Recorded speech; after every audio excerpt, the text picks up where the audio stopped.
I grinded. One more. I just played with mouthing right now. tilters. Holy shit. You're the one that's You're mouthing, bro. I was a student of the game. Here, hold showers, hold showers. I dealt with ragers. Get a fucking life! Get a fucking life! Wasn't short, by the way. And finally, That holy crap. I got it. Alright. I was just memeing, but I have taken this game a bit more seriously, and I think I have a more in-depth understanding of how this game should be played. We're not just talking about relying on pure, raw aiming talent. I mean, we are actually talking about integrating full-on strategy to rank up.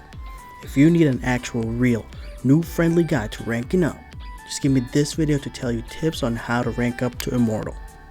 Let's get started. Now, the first tip is, in my opinion, I don't think you should be maining one agent. Reyna doesn't have 4 sucks anymore. More importantly, you're not Asuna. Just give it up. Do not just insta-lock. Team comp actually matters, especially when you climb higher in ranks. Just because you think you're playing a duelist doesn't mean you're actually immediately gonna top frag. You should be flexible in what you play in agent select so that everyone that are one tricks, your insta-lock Jets and Reyna, can play their role. Now here's the thing, right? Those insta-lock duelists will probably not tap frags all the time.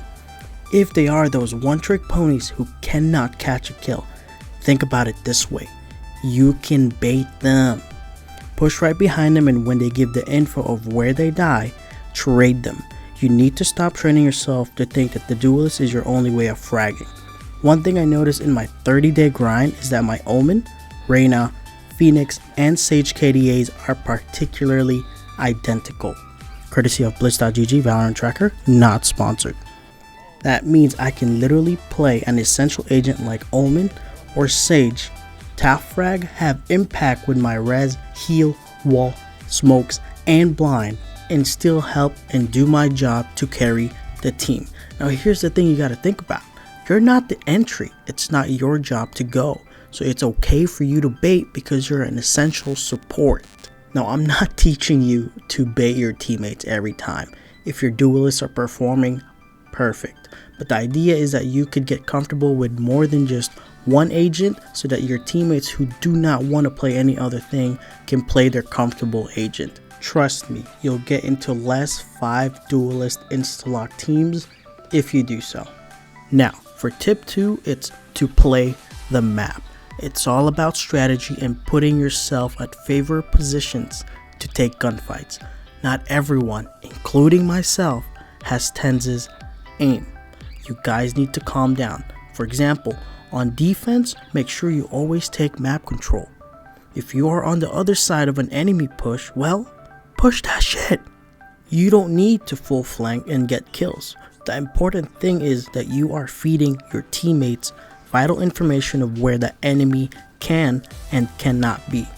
If you are playing A site on Haven and you've successfully pushed up to A spawn, your teammate at A could rotate somewhere else on the map to help defend a site. This does 2 things. 1, cut off rotation. That push at C, they can rotate, but here's the thing. You can hear that rotate. That means you can tell your team immediately that they can be on the side ready to clap their cheeks when you are running knife out. Plus, you have a control. You can easily trade out 2 kills and create a man advantage for your team. Math. Use it. Same thing for attack. Do not just take one route to the site. Well, unless your team is absolutely dogging them, of course. At that point, just send it. But split the map. For example, pushing A site on ascent. Do it by splitting into a 2-3 or 3-2 push. 2 up cat, 3 pushing A main, and vice versa. Well, in this case, I'm a one-man show up main at this video you're watching right now. If you can pressure the side from 2 varying angles, the defenders are left to play for themselves because they are overwhelmed. No offense, but lower ranked players are genuinely playing for themselves. In attack, coordination is more important because no one will ever hold a site with a 5-man. You have the advantage. You have enough utilities between all 5 players to take a site easily by clearing obvious corners. Take advantage of this, overwhelm them with utilities and firepower. Tip number 3. Follow my Twitch at twitch.tv/UIC_ethics for guaranteed 100% aimbot top frags. Just kidding. But you do need to watch the pros. Like it or not, you don't have the aim and more importantly, the game sense to play Valorant at a high level. If you are struggling in Iron, Bronze, Silver, Gold, and Plat, there's only a few ways to develop better aim and game sense. That is 1, by playing a lot more games. That is obvious.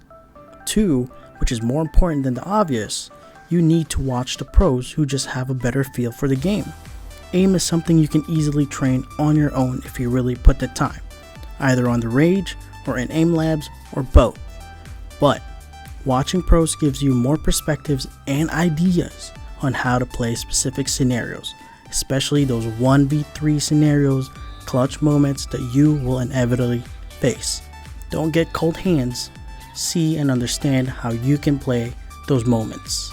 Personally, I watch Hiko and Steel because those guys literally explain everything as they're doing it, but it doesn't matter who you watch as long as you're learning. I cannot stress this enough. This game is not all about raw aim.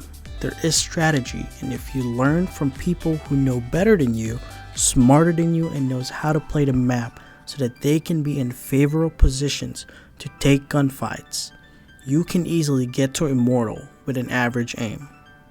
Just watch someone that is better than you. Twitch.tv/UIC_ethics. Go follow it right now or click the link down below. Thank you. Now, for anyone that can record their gameplay, this is a little bit of a trick for you too, and it's basically VOD analysis. If you can record one of your full gameplays and look back over it and check the reasons why you died every single time, you can pinpoint those bad habits that you can change so that you can minimize your deaths. Something to think about is that you are always the best player on your team. If you die, chances are you lose the round. That should be the mindset that you are in, so you need to learn to break those bad habits so that you can help carry the team. Now, as a last example, let's take a look at a 1v3 scenario I had at Split. I will keep the audio up so that you can put yourself in my position and take advantage of the callouts and audio cues I heard during the situation. My thought process and approach for this scenario will be on the bottom right of the video so that you can follow through on what I was thinking. Time to learn. Bad timing. That felt bad. I'm Two are heaven, two are heaven. Spike One was planted. sight. I'm sure your mid is clear. You might or might not be.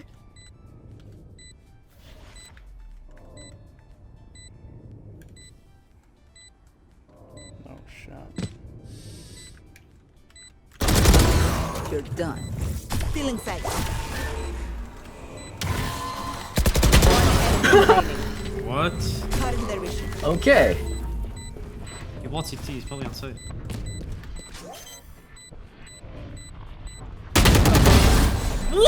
Wow, they fucked that up. How did you win that gunfight? 3 1v1s. As the video says, that is the main idea of this clip. Isolate as much 1v1s as you can in this 1v3 scenario, and I hope you guys learned something today. Well, that is going to do it for this very lengthy noob guide for climbing to Immortal. I literally wrote a 4-page script for this video. So, if you made it towards the end of the video, it would mean a lot if you can click the like button, shove that subscribe button a big smacking, and comment down below how helpful this video was. Also, the streaming is finally here. It's a bit scuffed, but here it is. If you haven't followed my Twitch channel, go ahead and click the link down below so you get an update on when I am streaming.